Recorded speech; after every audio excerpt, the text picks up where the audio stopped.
Saya kenal dahulu seorang yang belum direktur, tapi saya sangat terkesan karena tokoh ini memberikan pelayanannya itu luar biasa.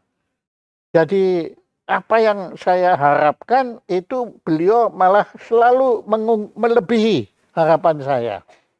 Dan diberikannya itu dengan suatu perasaan yang saya kira nggak ada ilmunya itu, yaitu tulus. Dengan tulus, ikhlas itu memberikan pelayanan sebaik mungkin. Nah, tokoh ini kini menjadi di BCA sudah menjadi direktur. Dan dari tokoh ini saya banyak belajar mengenai apa yang disebut sebagai customer service, pelayanan pelanggan. Tokoh ini adalah Bapak Santoso. Silahkan Bapak Santoso, Anda sekarang berkisah tentang bagaimana kok Anda bisa memberikan ketulusan dalam pelayanan pelanggan. Silakan Bapak Santoso. Ya, terima kasih Pak Jaya. Pertama-tama saya mengucapkan banyak terima kasih untuk kesempatan yang diberikan karena ini adalah lebih sharing terhadap pengalaman, sharing terhadap apa yang menjadi cita-cita di dalam kehidupan saya ya. Pertama-tama tantangan yang kita hadapin terutama di industri perbankan itu adalah aspek kepercayaan ya. Bisa dibayangkan pada waktu saya sebelumnya pernah memiliki bisnis sendiri, namun pada akhirnya saya berada di perbankan. Sejak masuk tahun 92 sampai saat ini saya tetap di institusi yang sama yaitu di BCA. Pada waktu saya masuk di dalam BCA, saya sedang terpikir bagaimana mungkin seseorang yang menaruh hartanya yaitu uangnya dimasukin ke bank dan hanya memegang sebuah buku tabungan. Jadi harus ada satu nilai kepercayaan, trust yang harus dijaga. Dan bukan hanya trust. Namun demikian juga kita membutuhkan lebih daripada kepercayaan, yaitu adalah bagaimana kita bisa mengapresiasi dan menghargai pelanggan kita. Bisa dibayangkan mereka menaruh dananya miliaran, namun cuman mendapatkan satu bukti kertas. Ya, di sini harus ada nilai tambah lebih, yaitu adalah layanan selain daripada kepercayaan. Nah, mulailah dari sini Pak Jaya, kami berpikir bagaimana yang membedakan antara institusi ini dengan institusi yang lain. Kita harus memahami pelanggan kita, namun yang kedua adalah kita harus siap melayani nasabah kita dengan tidak membeda-bedakan. Ya. Ini sangat penting, tidak membeda-bedakan, karena biasanya kita terjebak adalah mana nasabah yang menguntungkan, mana nasabah yang tidak menguntungkan. Nah, kita harus sama. Yang membedakan adalah memang di dalam perbankan itu ada koridor. Sebagai bank, tentu ada koridor-koridor, aturan-aturan yang digariskan oleh otoritas. Dan aturan-aturan kita tahu ada yang namanya risk management. Ya, ada risk management operation, ada risk management kredit, ya pemasaran dan lain-lain.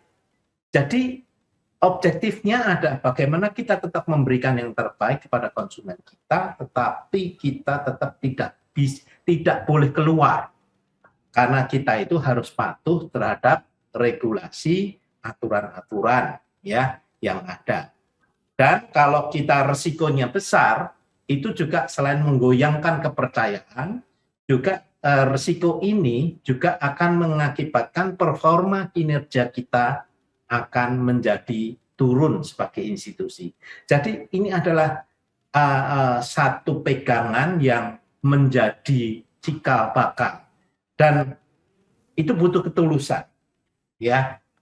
Butuh ketulusan, ada sesuatu yang harus bukan hanya kita dari dalam hati kita, namun bagaimana ini juga bisa ditularkan di dalam ekosistem seluruh jajaran karyawan, dan baik dari tingkat atas sampai dengan tingkat yang paling bawah sekalipun. Ya. Demikian kira-kira gambaran prinsip dasarnya yang mendasari kenapa kita mencoba membangun BCA ini dengan fondasi yang lebih kokoh. Ya, demikian Pak Jaya. Terima kasih. Anda menyampaikannya dengan penuh ketulusan, ya, bukan sebagai teori, tetapi terasa sekali bahwa Bapak itu ucapan apa yang Bapak ucapkan semua itu berasal dari pengalaman Anda. Ya, itu kelebihan Anda. Nah, tapi ada juga satu yang menarik. Tadi berulang kali Anda menyebut tentang faktor risiko. Nah, bolehkah Bapak mengungkap lebih jelas, memberi kejelasan, kenapa kok risiko ini demikian pentingnya dalam memberikan pelayanan kepada pelanggan? Silakan. Ya, risiko sangat penting karena kita sadar, ya, risiko adalah koridor karena kita sadar bahwa banyak sekali lingkungan kita tidak semua juga memiliki motivasi yang tulus, memiliki motivasi yang benar, Pak. Jadi tidak semua kita berada, tapi kami percaya bahwa majority daripada konsumen-konsumen itu punya hati yang baik, punya faith, punya fondasi yang baik. Nah, namun ya, bolehkah saya tanya Pak? Ya. Apa risiko itu dalam bentuk apa, Bapak? Bagaimana kita sebagai pelanggan kok bisa menciptakan satu risiko? Itu apa? Kan bukankah risiko itu malah terhadap pelanggannya? Karena kan bisa saja kita menyerahkan uang kita ke BCA umpamanya, tapi kemudian tahu-tahu pemilik yang BCA ini semua melarikan diri, gitu kan, ya, kemudian uangnya dibawa lari semua. Nah, kan risikonya itu pada kami. Nah, kok tapi Bapak tadi mengucapkan bisa terbalik. Nanti bisa saja kita ini menimbulkan risiko bagi BCA. Nah, itu tolong Bapak jelaskan. Ya, saya cuma ingin memberikan berdasarkan banyak pengalaman, Pak, ya. Berdasarkan banyak pengalaman, ada yang dengan sengaja menyampaikan. Jadi artinya contohnya kita juga beberapa kali melihat kasus-kasus, ya, kasus-kasus di dalam proses kita berbanking. Bisa Bapak ceritakan kasus tanpa menyebut nama tentu, ya. Bapak ceritakan apa yang terjadi. Kok saya bisa menipu BCA itu caranya gimana? Saya mau belajar itu. Silakan. Ya, jadi sebetulnya ini lebih kolaborasi antara pemain A, misalkan sebetulnya mungkin saja terjadi bukan penipuan, bukan sengaja menipu BCA barangkali. Contohnya, ya, ada seseorang yang merasa punya uang hilang. Lalu setelah kita cek hilangnya karena ATM-nya, dia mengatakan ATM-nya ada dalam dompet saya. Ya, nah setelah itu kebetulan kita memiliki ATM dengan kamera. Lalu di situ terlihat. Oh, ternyata istrinya yang mengambil, ya. Mungkin anaknya yang mengambil. Ini contoh-contoh ya, Pak, ya. Contoh-contoh. Iya, nggak apa-apa, Pak. Karena Bapak nggak menyebut nama di sini, nggak apa-apa. Jadi banyak sekali kasus, Pak, yang kita hadapin. Contoh, misalkan deposito. Ya. Ya, deposito orang tuanya gitu ya, sudah sekian lama ya. Ternyata dilihat bahwa deposito tersebut pernah dicairkan karena kan paper itu kan di luar paper deposito itu kan ada tanda tangan daripada nasabah ya. Jadi hal seperti itu mungkin orang tuanya lupa kalau dulu pernah dicairkan. Nah, kebetulan kita melihat catatannya bahwa uang tersebut dengan nilai dan ini sesuai dengan ini sudah dikreditkan kepada pemilik rekening. Ya. Seperti ini. Jadi ini adalah risiko, Pak. Bukan berarti kita menuduh konsumen. Iya. Ya, tetapi ini bisa menjadi kelalaian ataupun lupa gitu ya, sehingga ini ada bagian daripada risiko. Nah, Bapak masih terlalu sopan, Anda bicara ini kan tanpa sengaja. Tapi yang sengaja ada juga kan? Ya. Nah, ya Bapak kan sopan sekali. Bapak dari tadi nggak mau ngomong itu. Tapi kan, ya saya tahu lah manusia kan, ya Bapak kalian dari PCA kan jutaan kan. Ya 1-2 pasti adalah yang kesempatan ada. Anda punya nggak? Ada nggak contoh? Coba. Contoh, Pak. Jangan sebut nama, cuma nama apa-apa contohnya. Ya, ini contohnya bukan di sistem pembayaran, contohnya adalah KPR. Ya, kredit kepemilikan. Ya. Oke, nah ya bagus Pak. Oke, nah bagus. Nah, kredit kepemilikan rumah, ya ternyata dia itu meminjam. Ya, meminjam, jadi terjadi si A dengan si B. Si A ini mau tanah bangunannya mau dibeli oleh si B, lalu si A diperdaya oleh si B sedemikian hingga akhirnya intinya karena kenal dan lain-lain, dia itu bukan kenal Pak ya, tapi dipersuade gitu ya, akhirnya dikatakan bahwa ini sedikit dikasih down payment, lalu ini ditarik sertifikatnya dengan alasan saya mau proses KPR di BCA. Lalu pada waktu kita proses di KPR tersebut, ya segala sesuatunya dipalsukan. Waduh. Iya, seolah-olah dia adalah pemilik sesuai dengan sertifikat. Jadi seolah-olah itu semuanya ini ya, bersyukur bahwa kita punya koridor untuk memvalidasi ke notaris, ke BPN dan lain-lain. Nah, hal-hal seperti ini Pak, kita sadar mungkin ini adalah aspek kesengajaan Pak, memang. Aspek kesengajaan memang menunggu kapan perbankan lalai, karyawannya lalai. Iya Pak. Disitulah kadang-kadang kita harus tetap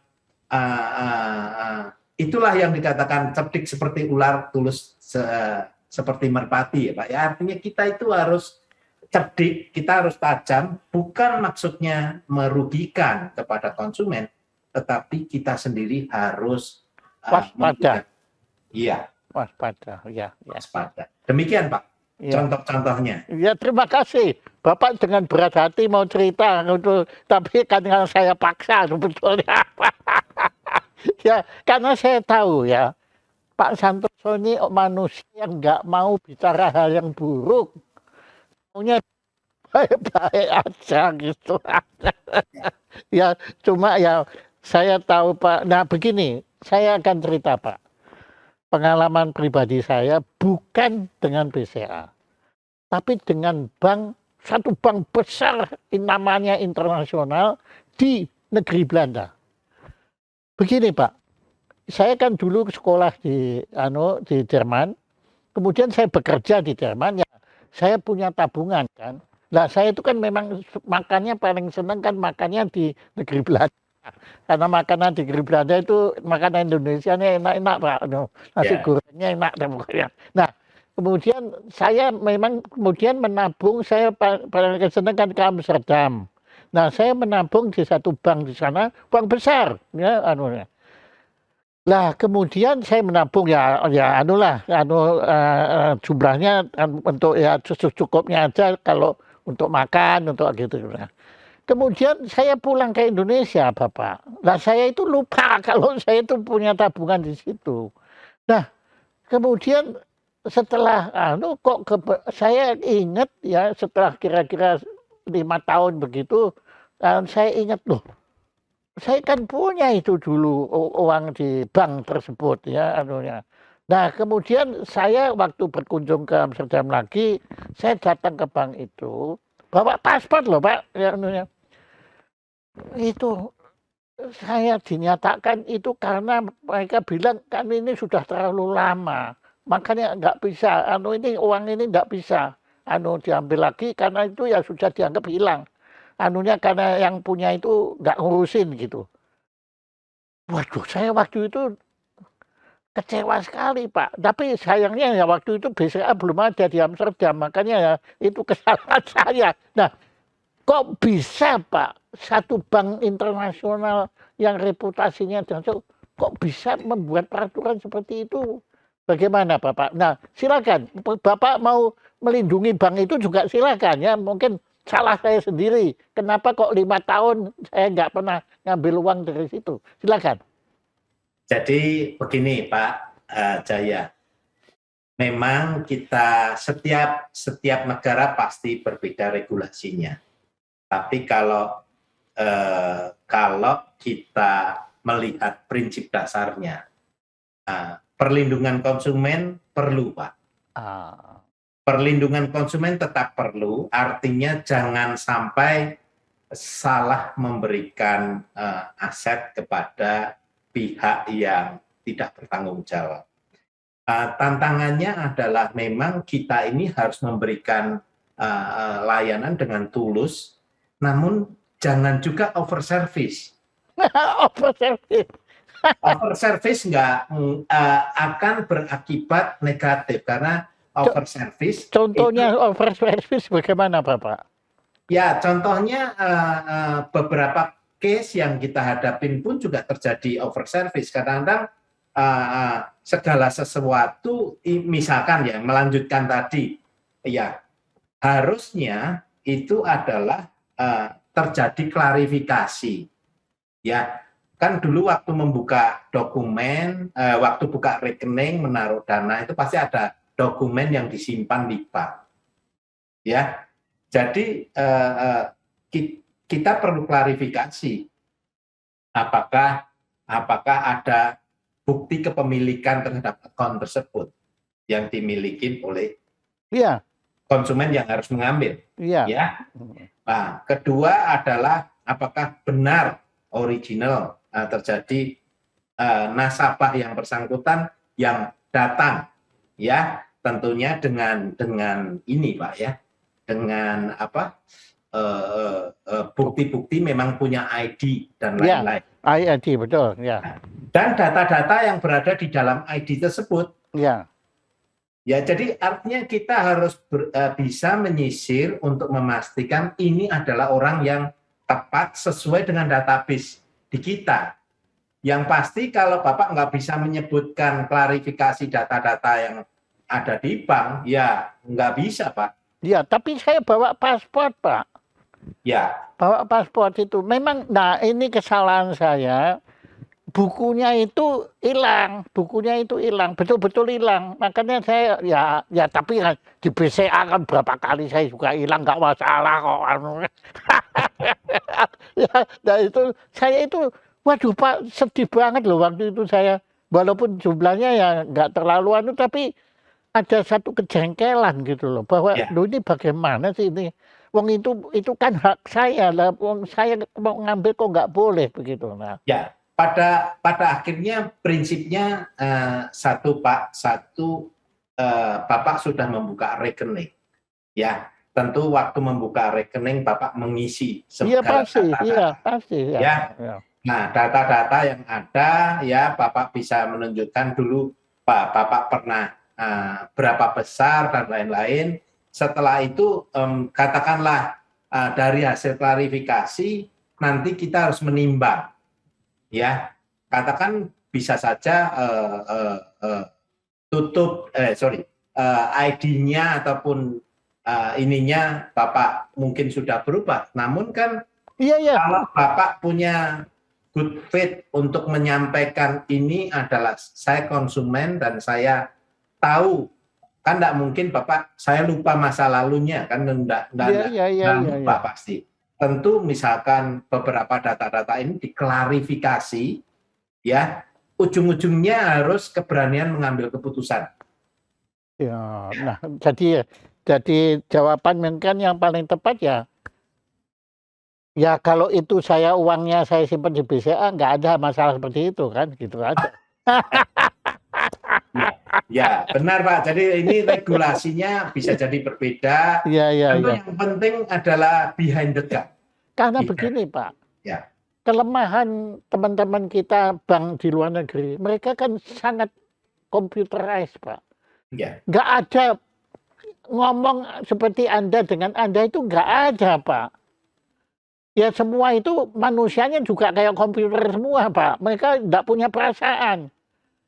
Anunya ya pokoknya kalau ini nggak cocok ya selesai gitu. Nah, paspornya memang paspor saya kan ganti. yes. Ya kan ganti waktu 2 tahun kan sudah ganti Ya, lagi. pasti ganti ya. Nah ya itu. Tapi ya udahlah pokoknya ya yang jawaban yang benar salah sendiri kenapa kok nggak di BCA gitu. Oke, Bapak. Oke. Nah, kalau boleh saya tahu dulu Bapak itu awalnya waktu saya ketemu Bapak itu di bagian apa? Waktu Bapak belum gubernur, belum gubernur, belum direktur itu waktu itu. Ya, sebetulnya perjalanan saya betul-betul dulu memang pernah berbisnis, masuk BCA, saya direkrut sebagai staf, Pak. Staf di BCA, Apa? lalu perjalanan karir Apa? saya. Staf apa? Bidangnya Pak? Saya dulu divisinya consumer banking, tetapi saya handle pertama kali adalah bagian staff support administratif, Pak. Oh, administratif ya? Iya, salah satu pekerjaan saya pada tahun 92 itu contohnya adalah ada undian tahapan BCA dan Oh, iya. tugas saya adalah mencetak nomor undian, Pak. Nomor undian. Tugas yang kedua adalah saya mengirimkan brosur, poster, spanduk ke cabang-cabang. Ya. Lalu saya juga mengkoordinasi kalau ada hadiah, ada yang pemenang, misalkan cabang Banda Aceh ada nasabahnya yang menang. Ya saya harus berkoordinasi dengan logistik untuk kirimkan barang-barang itu. Ya ini adalah perjalanan yang semuanya harus dilakukan dengan ketekunan dan ketulusan tentunya, karena ujung-ujungnya kan yang harus dimenangkan adalah konsumen. Ya. Ya. Dan waktu saya ketemu Bapak itu saya masih seingat Bapak itu menjadi kepala bagian kartu kredit. Oh iya. Jadi itu perjalanan saya dan terakhir saya dirotasi ya, dan terakhir adalah sebelum diangkat sebagai director adalah kepala di kartu kredit. Iya itu dia. Dan itu saya masih ingat, saya bukannya ngejar-ngejar Anda, tapi Anda ngejar-ngejar saya, tanya, Bapak apa yang bisa saya bantu? Loh, dan saya nggak punya masalah, tapi Bapak itu, apa Bapak yang bisa, saya masih ingat benar itu. Saya pikir, wah ini orang istimewa. Nah, kemudian pada suatu hari, kalau nggak salah saya di Inggris waktu itu, nah saya ada kesulitan kartu kredit saya, anunya. Kemudian saya telepon Anda, dan Anda langsung Anda bereskan semua itu. Iya. Nah, Jadi pengalaman Anda di kartu kredit bagaimana, Bapak? Masalahnya apa? Kalau di kartu kredit itu saya kira pemalsuan banyak itu, Pak. Ya, pemalsuan memang ada banyak, Pak. Namun demikian, dengan teknologi yang ada, kita berusaha mengimplementasikan dengan teknologi yang lebih baik. Contohnya, dulu pakai kartunya ada magnetik, ya. ya. Terus ada embossnya. Nah, di-upgrade menjadi chip. Iya. Selain ada chip, sekarang ada pin, ya. Jadi ada chip, ada pin, otomatis security-nya menjadi lebih baik. Lalu ada lagi kan sekarang transaksi bisa face to face, ada lagi yang online. Ya, kalau transaksi online, PIN-nya gimana? PIN-nya itu ada, yaitu kita akan memberikan one time password kepada handphone daripada iya. nasabah. Iya. Jadi selain data-data yang ada di kartu, bagian depan dan belakang, biasanya kita, bukan biasanya, rule kita adalah kita mengirimkan password, one time password, Pak, cuman sekali. Iya, berlaku. Jadi Bapak tinggal lihat, baca di SMS itu, masukin PIN and done, ya. Kalau tidak menggunakan itu, maka itu dianggap transaksi tidak sah, ya. Demikian, Pak. Waduh. Nah, terus kalau pembongkaran ATM itu sering, Pak, terjadi nggak? Pembongkaran ATM dalam pengertian membongkar mesinnya, begitu, Pak? Oh, itu sering, Pak. Sering. Dan ya, sering, terutama kita bisa mengamati beberapa lokasi-lokasi, ya, sehingga kita itu mulai memahami di mana kita harus menaruh ATM kita, ya. Jadi ada daerah-daerah yang biasanya sepi, terutama biasanya kan ATM butuh layanan 24 jam, ya. Namun di 24 jam transaksinya ramai di hari biasa, namun begitu mulai jam 9 malam mulai sepi. Dan karena 24 jam jadi bisa diakses. Nah, rupa-rupanya sepinya ini akan menimbulkan kerawanan. Ya, kerawanan untuk dibongkar dan lain-lain. Jadi itu kita tentu akan lengkapi. Jadi karena di ATM itu sendiri sudah ada ininya, Pak, teknologinya untuk melindungi. Jadi bisa saja ATM-nya dirusak, tapi belum tentu uangnya bisa dikeluarkan. Jadi yang gitu-gitu. Terus kedua, ya tentunya ada berbagai macam perangkat, ya, seperti ada alarm, ada sensor, macam-macam, Pak. Intinya mengamankan. Dan itu teknologinya berkembang terus, Pak, ya. Berkembang terus, Pak. Berkembang terus. Iya, bagus, Pak. Ya. Oke. Jadi nasabah nggak perlu takut lah, Pak. Iya, saya juga. Ya buktinya saya memang nggak takut sebenarnya. Nah, tapi Bapak pernah nggak pengalaman ATM BCA di satu daerah, di satu lokasi dirampok lah pokoknya. Kemudian Bapak ulang lagi, berdirikan lagi, dirampok lagi, gitu pernah nggak itu? Kami case biasanya maksimum 2 kali. Oh, bisa sampai 2 kali? Bisa, 2 kali itu biasanya gini, Pak. Kita taruh, dulu standar kita menaruh mesin itu biasanya di dalam suatu tempat yang kita sewa. Dan karena mungkin saja dia kebetulan ada pengamannya atau satpamnya. Nah, tapi bisa terjadi ternyata satpamnya hari itu betul-betul tidak jaga. Iya. Ya, sehingga dengan kendaraan bisa dibongkar. Nah, dibongkar pun waktu itu kita belum periodenya itu belum pasang alarm, belum kita istilahnya pantek kuat, ya, dan lain-lain, ya.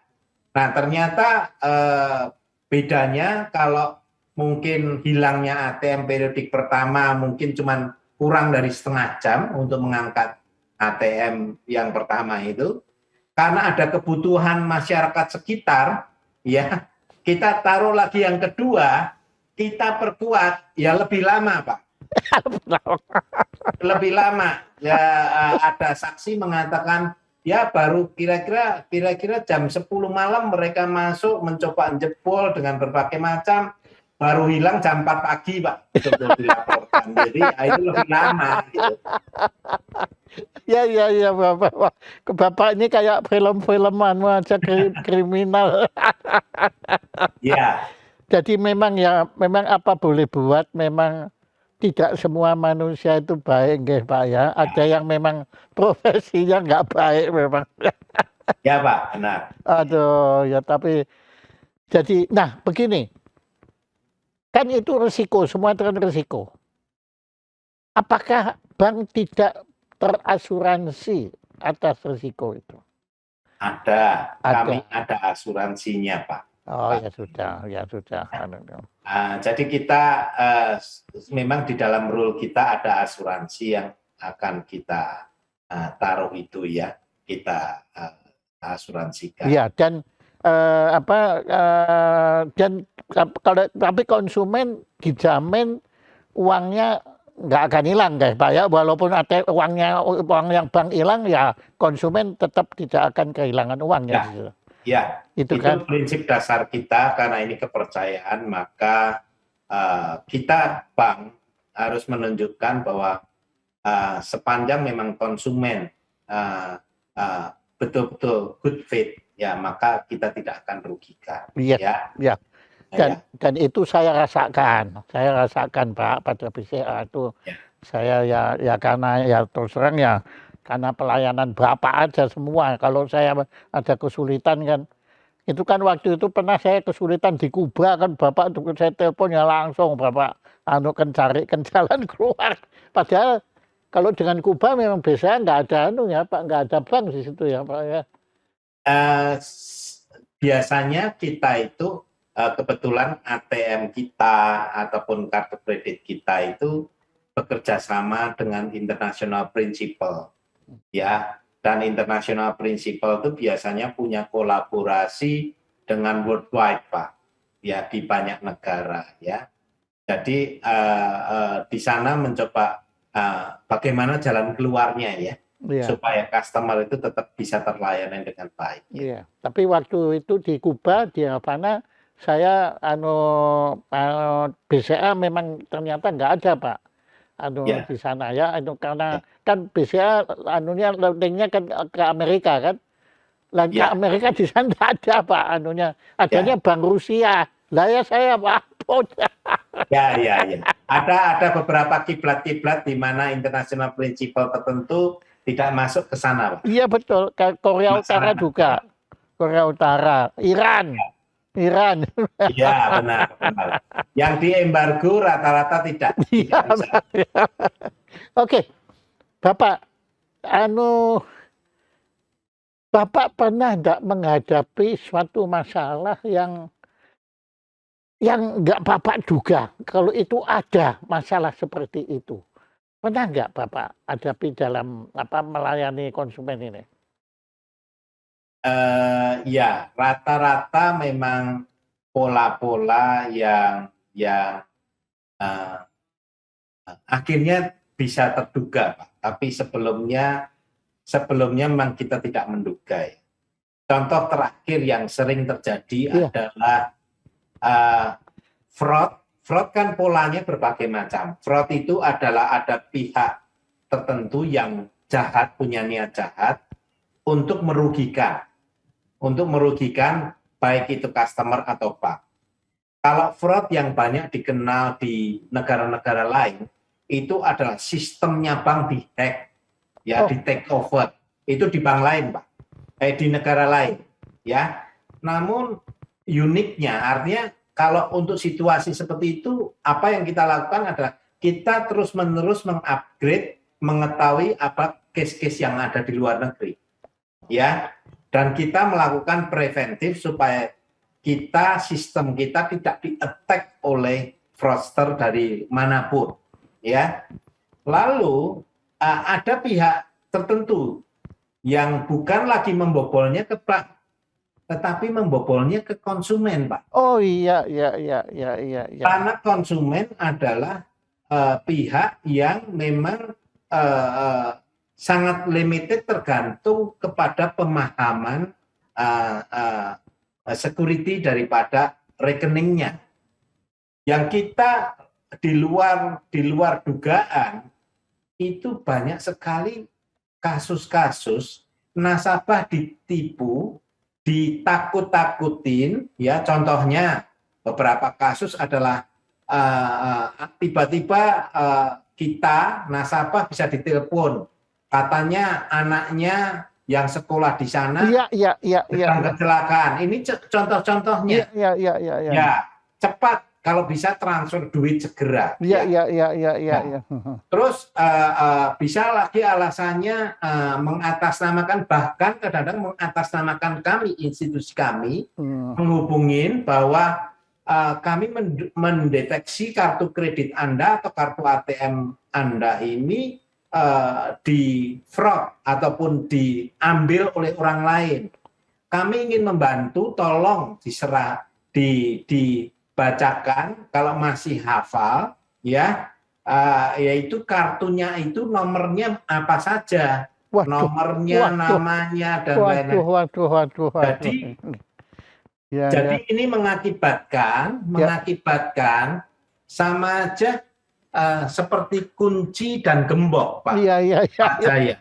Ternyata kunci dan gembok ini sudah diserahkan semuanya kepada fraudster, sehingga bisa kita tahu bahwa itu terjadi pembobolan. Iya, saya paham, Pak. Ini adalah kasus-kasus yang di luar dugaan, karena yang herannya adalah customer di guidance dan berinteraksi antara fraudster dengan customer untuk membobol rekeningnya customer sendiri. Iya. Waduh, ya. Itu bahkan ada yang bilang kayak kena hipnotis segala ya, Pak ya. Yes, betul. Jadi biasanya kalau nggak ditakut-takutin atau dibikin terlalu senang, Pak. Misalkan Bapak dapat hadiah mobil gitu ya.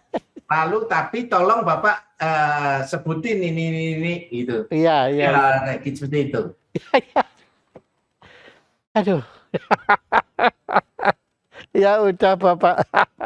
Ya udah. Oke, Pak Santoso. Terima kasih sekali ya. Bapak mau cerita itu semua dengan jujur dan tulus ya. Tentunya ya semoga saya bukan fraudster yang sedang mempelajari caranya ngapusi BCA gimana. Aduh ya. Nah tapi begini Bapak.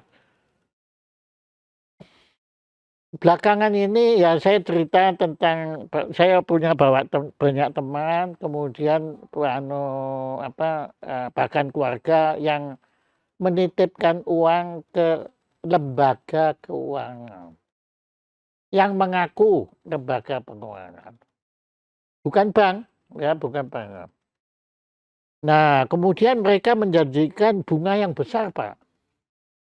Dan betul-betul bukan menjanjikan, dikasih bulan pertama dapat, bulan kedua dapat, bulan ketiga dapat, kemudian bulan keempat bahkan mau tambah lagi apa enggak, ya kan gitu kan kemudian ya karena bunganya terus terang 5 kali lipatnya BCA Pak Indonesia ya BCA kan sangat kikir kan dalam bunganya itu. Ya, nah tapi kemudian bulan ke-6 push. Nah itu bagaimana Bapak? Apakah ada hukum yang melindungi mereka yang yaitu terang-terangan penipuan kan? Bisa ada penipuan disengaja atau penipuan yang tidak disengaja karena ya itu lembaga keuangan itu memperoleh uang itu dari lain lagi gitu loh Pak. Bagaimana Pak dalam menghadapi seperti ini? Bagaimana Bapak? Saya nggak nyebut nama, ya saya nggak nyebut nama. Oke. Pertama-tama ini butuh pemahaman dan edukasi kepada konsumen. Ya, hukum di Indonesia sangat jelas. Ya, kalau institusi yang menerima pengumpulan dana itu harus punya izin. Ya, itu sudah sangat jelas aturan main. Ada, dan itu ada izinnya ada Pak, izinnya ada. Oke. Ya, kalau izinnya sudah ada, ya memang kita harus meneliti lebih jauh. Ya, biasanya kalau izin diberikan tentu kita harus tahu dulu reputasinya, ya. Satu hal yang membedakan antara zaman dulu dengan zaman sekarang tuh zamannya digital, Pak. Oh, Karena zamannya digital, maka benar-benar konsumen itu punya alat yang leluasa untuk mengetahui apakah ini penipuan atau ini enggak, walaupun dia punya izin. Ya, walaupun punya izin. Kadang-kadang kita terjebak pada iming-iming terhadap manfaat daripada mempertimbangkan aspek risiko. Saya melihat kembali banyak, lagi ke tadi, risiko tadi itu. Ya. ya. Jadi kita harus mengedukasi bahwa segala sesuatu high yield, Itu high risk. high risk. Ya, Ya, jadi ini perlu dipahami. ya. Ya, low yield ya pasti otomatis Low risk. low risk. Ya, kayak BCA gitulah. Ya. Ya. Ya, itu semua harus dijaga, Pak. Ya, Ya. Aduh. Itu. Jadi ini tantangan kita. Kita paham, khususnya terakhir kan kita tahu bahwa suku bunga sangat rendah. Ya, saya pikir suku bunga sangat rendah, otomatis nasabah-nasabah mencoba mencari cara untuk mendapatkan yield yang tinggi. Nah, disinilah otomatis akan menjamur dengan penipuan-penipuan, ya. Jadi sesuatunya perlu dipertimbangkan aspek risiko. Makanya don't put egg in the one basket. Jadi memang spreading portfolionya. Supaya kalau ada satu yang broken, udah. masih ada yang lain, gitu ya. Ya, dan pada waktu memilih harus teliti dalam pengertian balance antara yield dengan resikonya, ya. Oke, Bapak, saya kira Bapak sangat bijak memberi istilah dan ini sebenarnya dari awal ternyata ada kaitannya bahwa bukan hanya bank yang harus memperhitungkan risiko, tetapi pelanggan juga harus memikirkan risiko di situ. Benar. Dan saya pikir bukan hanya perbankan dan pelanggan, semua pelaku bisnis, semua pelaku hidup itu harus mempertimbangkan antara apa yang didapat dan apa yang resiko yang akan betul, Pak. melekat. Hebat, Bapak. Terima kasih. Nah, sekarang begini. Sekarang kalau saya sekarang saya betul-betul mau bermain, butuh konsultasi Bapak. Dan saya mewakili semua, saya yakin. Kalau saya punya uang sekarang ini 10.000, gitu ya. Atau ya kalau istilah 10.000, 10 juta ya. Nah, menurut Bapak, apa yang bisa saya lakukan? Apakah uang ini saya simpan di BCA sebagai deposito, atau saya lebih baik membuka usaha, atau saya lebih baik beli properti yang bisa dibeli dengan uang 10.000 itu ya, apa Pak? Atau saya main modal atau apa? Menurut Bapak, ini jadi Bapak jadi wealth manager. Wah. Ya, ini personal opinion ya Pak ya. Iya, personal opinion Bapak, betul. Artinya Bapak kalau nggak bertanggung jawab, Bapak nggak bertanggung jawab ya. Disclaimer on ya Pak ya. Iya, disclaimer on, oke. Jadi gini, tentu kita harus bijak ya. Pertama adalah dari aset yang kita miliki, kita butuh kehidupan sehari-hari ini harus continue, ya. Hidup sehari-hari kita harus continue. Jadi kita harus bisa menganggarkan itu untuk memaintain cost kita, lifestyle cost kita, ya, dan kebutuhan yang sehari-hari. Yang kedua adalah jangan lupa dengan mempertimbangkan hidup kita, kemungkinan ada resiko. Apakah itu sakit Iya, tiba-tiba, iya, iya, iya, iya, iya. ataupun mungkin tanpa diharapkan ada bencana dan lain-lain. Oke. Jadi kita perlu reserve. Walaupun reserve, bisa saja memforward resiko menggunakan insurance side. Ya, insurance adalah tools buat untuk memforward resiko. Oke. Pada resikonya unlimited, lebih baik saya forward resiko dengan membeli premi asuransi. Oke. Nah, setelah itu semua sudah, tentunya mulailah berpikir bagaimana memanage untuk jangka menengah dan panjang, ya, menengah dan panjang. Nah, dari sana semua kita bisa lihat berbagai macam ragam investasi.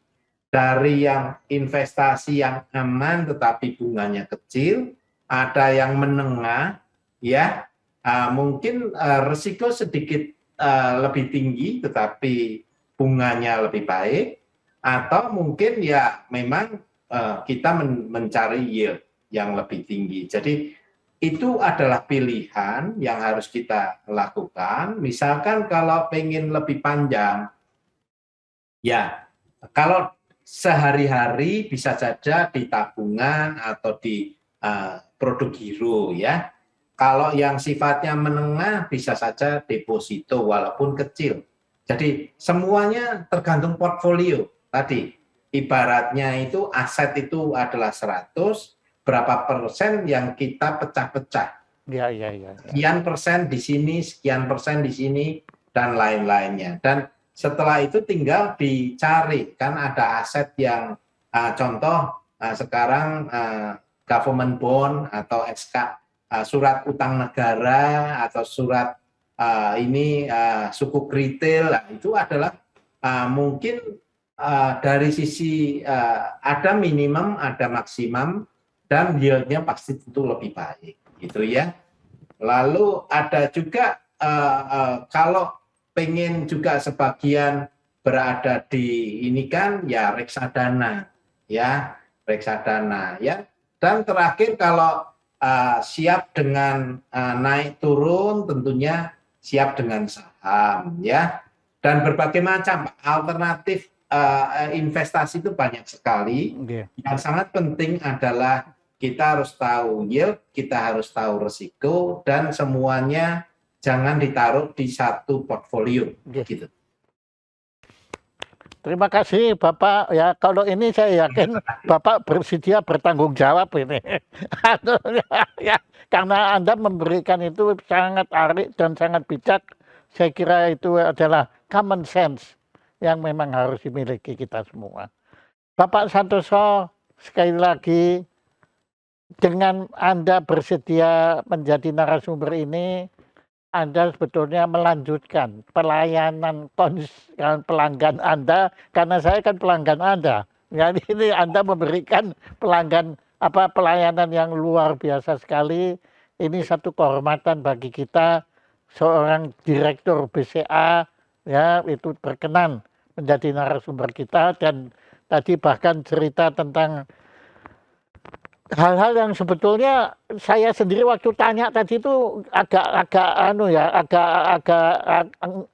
tidak sampai hati gitu, tapi ya sudahlah, karena saya nekat aja, dan ternyata Bapak menjawabnya dengan sangat-sangat, misalnya itu dengan customer satisfaction, jadi kepuasan konsumen tercapai. Dan cuma sayangnya yieldnya saya rendah sekali, maka saya nggak punya apa-apa. Saya punyanya cuma piagam sangat sederhana, hitam putih lagi, ya, dari Jaya Suprana Institute, mengucapkan terima kasih kepada Bapak Santoso Lim yang telah berkenan menjadi narasumber utama pada acara gelar wicara Jaya Suprana Show dengan tema tulus mempersembahkan pelayanan pelanggan. Ini nanti kami kirim ke ke alamat Bapak, mau kantor atau mana nanti Bapak yang menentukan, dan mari kita beri tepuk tangan gegap gempita kepada Bapak Santo Solim. Ya. Terima kasih Pak, terima kasih. Terima kasih apresiasinya.